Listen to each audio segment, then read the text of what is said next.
Good morning, everyone, and welcome back to the class of Compulsory English. I am your teacher Rajiv Taide, and we are learning the chapter whose name is Two Gentlemen of Verona. Okay, so in that chapter, we have come across two little boys, Nicola and Jacopo.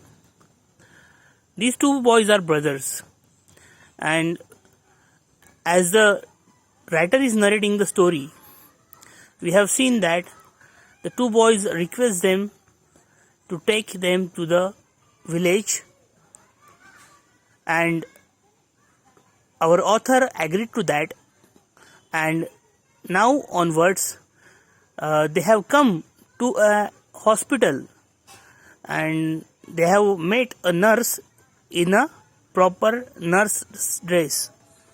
Okay, so we will move towards another section and see what will come across and what surprise the author will get. Let's move towards the next section, that is part 4.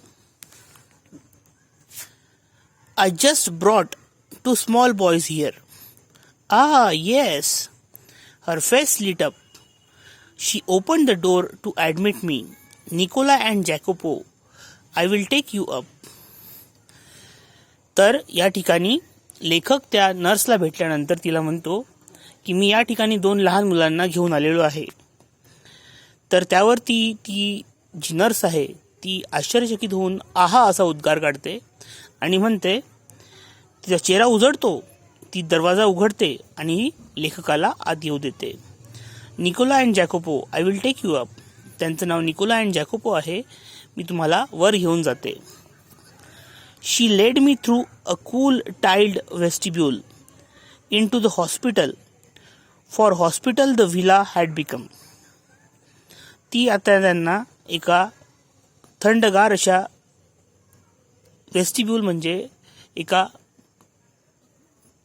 त्याला म्हणून आपण ट्रॅकवरून घेऊन जाते, पाथवेमधून घेऊन जाते. तर त्या ठिकाणी तो जो हॉस्पिटल होता ते आधी एक विला होता. विला म्हणजे एक असं राजवाडा प्रकारचं घर. तर त्या विलाला आता त्यांनी एका हॉस्पिटलचं स्वरूप दिलेलं होतं. We traversed a waxed and polished corridor between the well equipped wards. आम्ही या ठिकाणी म्हणते प्रत्येक गोष्टीला वॅक्सिंग करतो, पॉलिश करतो. Corridor between the well equipped walls, ज्या भिंतींवरती आमच्या व्यवसायाचे म्हणजे मेडिकल या प्रोफेशनचे वस्तू ठेवलेले आहेत त्यांना आम्ही प्रॉपरली स्वच्छ करत असतो. We went upstairs to a southern balcony which opened to a vista of gardens and the lake. त्यानंतर आम्ही पायऱ्यांवरून वरच्या दक्षिण बाल्कनीकडे चढलो. ती बाल्कनी जी आहे ती एका गार्डनला उघडत होती आणि त्यामधून एक सुंदरसा तलाव सुद्धा दिसत होता. On the threshold of a little cubicle the nurse paused. एका छोट्याशा खिडकीजवळ ती नर्स येऊन थांबली. Put her finger to her lips, आणि तिने आवाज नका करू या आविर्भावात आपल्या ओठांवरती बोट ठेवलं. And with a smile made me look through the glass partition. आणि त्यांनी एका काचेच्या पारदर्शक अशा काचेतून मला पाहायला सांगितलं. The two boys were seated at the bed side of a girl of about 20 who propped up on pillow, wearing a pretty lace jacket, was listening to their chatter, her eyes soft and tender. तर त्या ठिकाणी हे जी 2 लहान मुलं होती ती एका मुलीच्या बाजूला बसली होती. ती मुलगी एका बेडवरती उशीवरती डोकं ठेवून झोपलेली होती. तिने सुंदर असं लेसचं जॅकेट घातलेलं होतं आणि ती त्या 2 लहान भावंडांची बोलणं ऐकत होती. तिचे जे डोळे आहेत ते खूप असे नाजूक आणि मखमली होते. Despite the faint flush high upon her cheek bones and the queer inertness of her posture, one could discern at a glance her resemblance to her brothers. तिच्या चेहऱ्यावर कुठल्याही प्रकारचा असा ग्लो नव्हता. तिचे जे चीक बोन्स आहेत ते इनर्ट होते. इनर्ट म्हणजे निष्क्रिय असे होते. तिचं पोश्चर सुद्धा निष्क्रिय होतं. वन कुड डिसन, प्रत्येकाला समजून जाईल एक तिला पाहिल्याबरोबर की ती तिच्या भावंडांकडे फक्त बघतच आहे, कुठल्याही प्रकारची हालचाल करत नाही आहे. A vase of wild flower stood on her table beside a dish of fruit and several books. तिच्या बाजूच्या टेबलावरती एक फुलदाणी ठेवलेली होती आणि बाजूच्या प्लेटमध्ये फ्रुट्स ठेवलेले होते आणि त्याच्या बाजूला काही पुस्तकं होती. Won't you go in, the nurse murmured. Lucia will be please to see you. तुम्ही आज जाणार नाही का? त्या नर्सने पुटपुटलं. ती जी लुसिया, ती बेडवरची मुलगी होती, तिचं नाव होतं लुसिया. ती तुम्हाला पाहून आनंदी होईल. आय शुक माय हेड अँड टर्न्ड अवे. मी नकार दर्शवत माझं डोकं हलवलं, मान हलवली आणि मी त्या ठिकाणाहून दूर निघून गेलो. I felt I could not bear to intrude upon this happy family party. मला असं वाटलं की बा त्या आनंदी फॅमिलीच्या पार्टीमध्ये मला सहभागी होण्याचा अधिकार नाही किंवा मी त्यांना डिस्टर्ब करणे योग्य असणार नाही.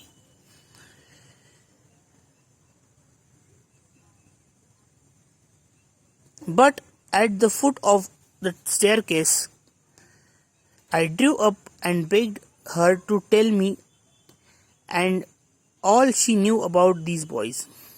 परंतु पायऱ्यांवरून उतरताना मी त्या नर्सला विनवणी केली की तिने मला या मुलांबद्दल सर्व काही तिला ज्ञात असलेल्या गोष्टी सांगाव्यात. She was eager to do so. आणि मी तिला विनवणी करण्यापेक्षा तिलाच त्या मुलांबद्दल मला काहीतरी सांगायचं होतं. They were, she explained. त्या मुलांबद्दल ती एक्सप्लेन करायला लागली. Quite alone in the world. ती मुलं या जगात एकाकी आहेत. त्यांचं दुसरं असं कोणी नाही. Except for this sister Lucia. फक्त ही एक त्यांची बहीणच आहे जिचं नाव आहे Lucia. Their father, a widower well known singer at La Scala, had been killed in the early part of the war.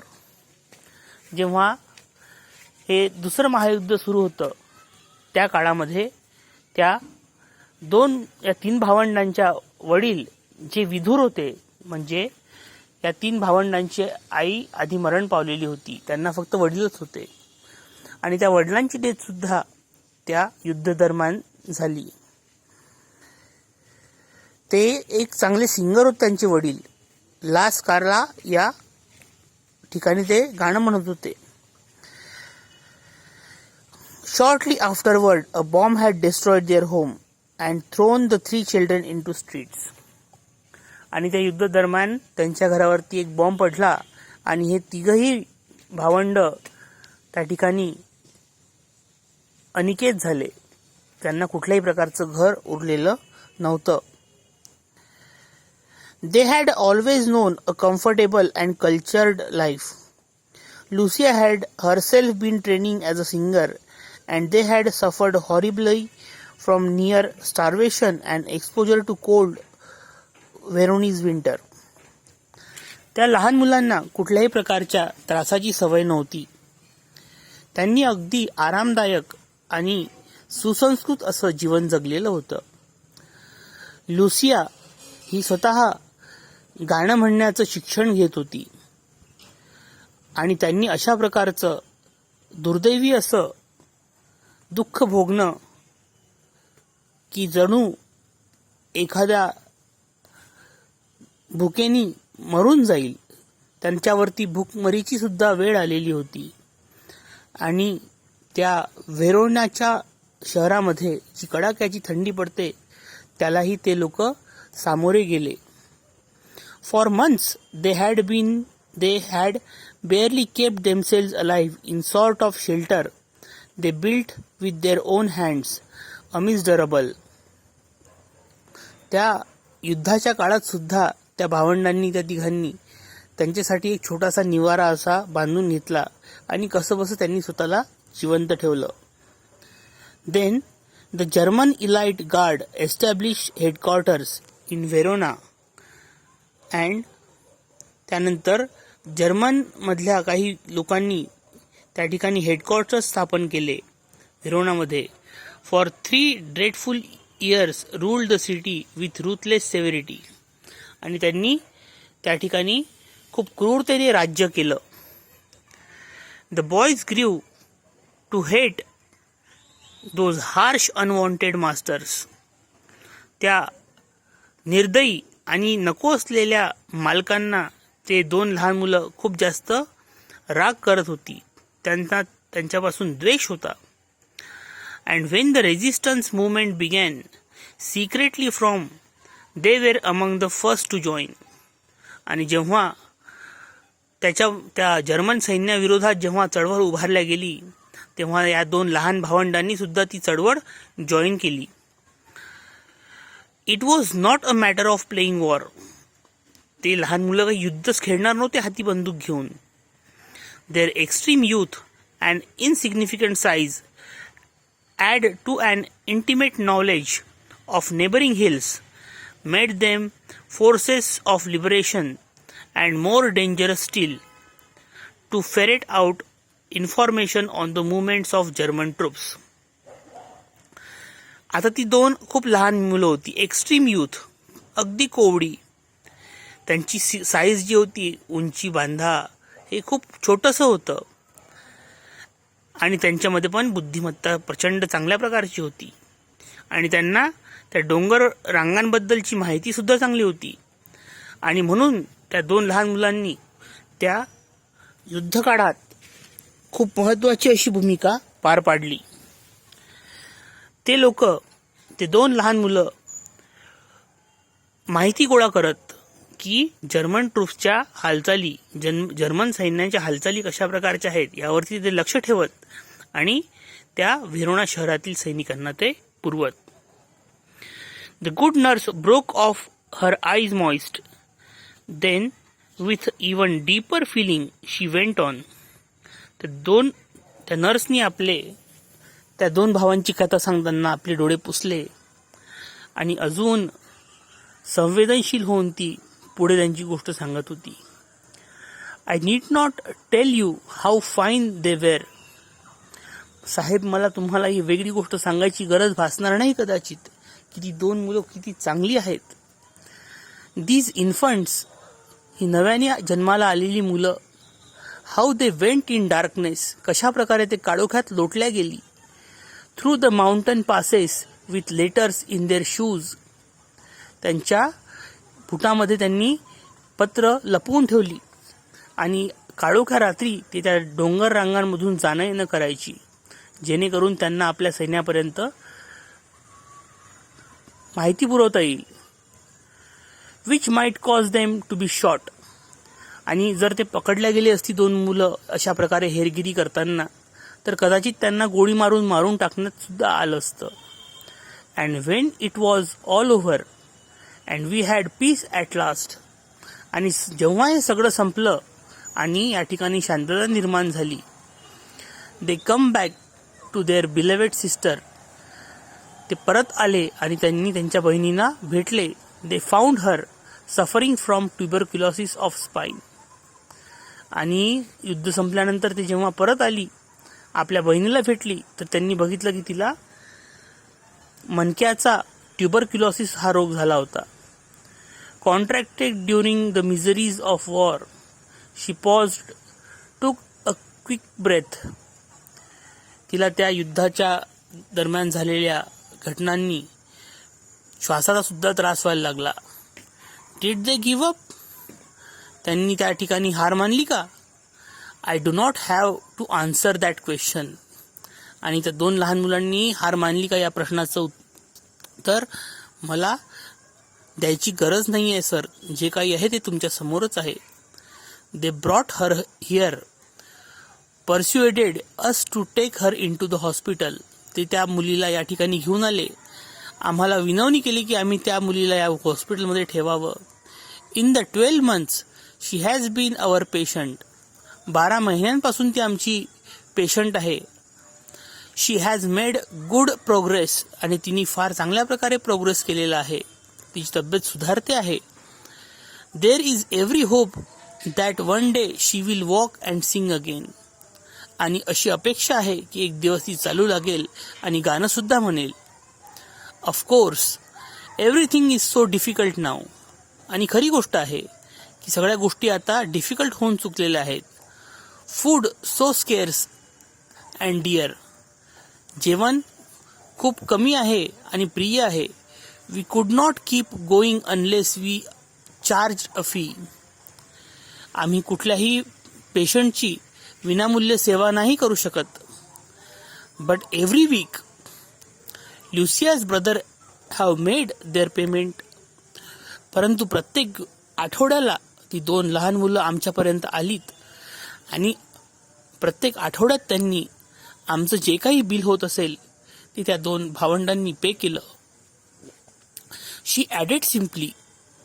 ती एकदम साधेपणाने त्यांनी त्या गोष्टीत ॲड केलं. I don't know what they do. I do not ask.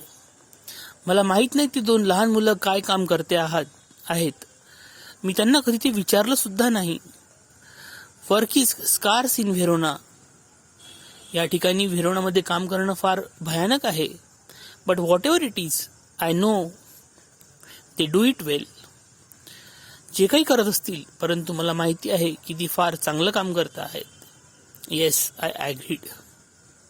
आणि आपला लेखक सुद्धा त्या सिस्टरच्या, नर्सच्या बोलण्याशी सहमत झाला. ते कुडंट डू इट बेटर. ते यापेक्षा बेटर काहीही करू शकत नाहीत. I waited outside until the boys rejoined me. Then drove them to the city. मी बाहेर थांबलो जोपर्यंत ती मुलं परत येऊन मला जॉईन झाली नाहीत. नंतर त्यांना मी घेऊन परत आपल्या व्हेरोना शहरात आलो. They sat beside me, not speaking in a mood of quiet contentment. ती माझ्या बाजूला बसली आणि समाधानाच्या आविर्भावात ती माझ्याजवळ माझ्या कारमध्ये येऊन बसली. एक शब्दही त्यांनी माझ्याशी बोलला नाही. For my part I did not say a word. मी सुद्धा त्यांच्याशी काहीही बोललो नाही. I knew they would prefer to feel that they are safely kept their secret. आणि मला ही गोष्ट फार चांगल्या प्रकारे माहिती होती की बा त्या 2 मुलांना आपलं जे बहिणीबद्दलचं सिक्रेट आहे हे सेफ ठेवायला नक्की आवडेल. Eight the silent EPIC of youthful devotion had touched me with its attendant horrors. आता हे जे युद्ध झालेलं होतं त्या 2 लहान मुलांच्या वरती जी जबाबदारी आली होती, त्यांनी त्या लहानपणात ज्या डिव्होशननी आपल्या बहिणीच्यासाठी जे काही केलं त्या गोष्टींनी मला खूप खोलवरती टच केलं. माझ्या हृदयाला त्या गोष्टींनी स्पर्शिलं. War with its attendant horrors had not broken their spirit. युद्ध झालं, वडिलांचा जीव गेला, घर उद्ध्वस्त झालं, बहिणीला ट्युबरक्युलोसिस झाला. परंतु या सर्व गोष्टींनी त्या दोघांचं जी स्पिरिट आहे, जो उत्साह आहे, जी एक जीवन लढण्याची वृत्ती आहे, ती कुठल्याही पद्धतीने कमी झाली नाही. And if an untimely maturity had been forced upon them. परंतु त्यांच्यावरती एक गोष्ट झाली की खूप लहान वयात ती मुलं मॅच्युअर झाली. जबरदस्तीने का होईना पण झाली. At least they had accepted it with dignity and courage. आणि मला हे सांगायला आवडेल की त्यांनी ती जबाबदारी स्वीकारली उदात्तपणे आणि मोठेपणाने, धैर्याने. Their selfless action brought a new nobility to human life. त्यांचे जे स्वार्थरहित कृत्य आहे त्यांनी मानवजातीला एक मोठा उदात्तपणा आणून दिलेला आहे. Gave promise two of a greater hope for human society. आणि त्यामुळेच या मानवजातीला च्या भवितव्याला खूप मोठं असं आशावाद मिळालेला आहे की लहान मुलंसुद्धा या पृथ्वीतलावरती खूप चांगला मोठा बदल घडवून आणू शकतात. तर अशा प्रकारे हा चॅप्टर इथे संपलेला आहे. I hope you have understood the things well. In the next lecture, we will see the questions and answers. Thank you so much. Have a good day. Bye.